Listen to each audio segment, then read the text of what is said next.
मोहतरमा ने 2.5 घंटे तक ब्यूटी पार्लर के बाहर इंतज़ार करवाया।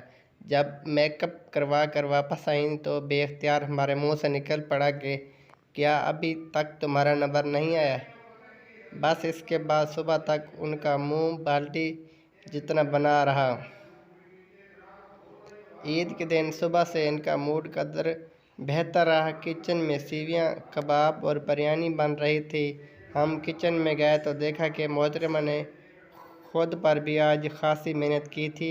सलीके से बनी हुई आईब्रो, कानों में झुमके, खूबसूरत हेयर स्टाइल और नीले रंग के प्रिंटेड कपड़ों में काफ़ी हद तक काबिल बर्दाश्त लग रही थीं और गहरे सुर्ख लिपस्टिक लगाए बिरयानी के लिए गोश्त काटने में मसरूफ़ थीं।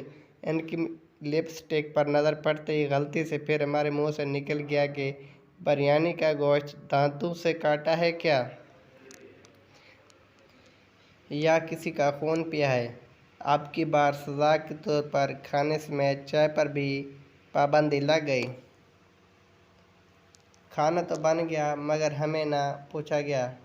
मजबूरन बाहर से बर्गर लाकर नीचे ही कारपेट पर बैठकर खा रहे थे कि मोहतरमा भी अपने खाने की ट्रे लेकर हमसे कुछ फासले पर नीचे ही बैठ गईं।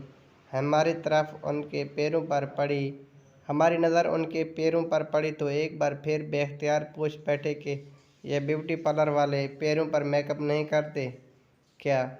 करीब रखा रायते का प्याला कहाँ टूटा ये हमें अभी तक याद नहीं आ रहा। बस सर में हल्का सा दर्द है। अगर ये स्टोरी अच्छी लगी हो तो चैनल को सब्सक्राइब करके बेल आइकन को प्रेस कर लें ताकि आने वाली वीडियो का नोटिफिकेशन बआसानी आप तक पहुँच सके। शुक्रिया, अल्लाह हाफिज़।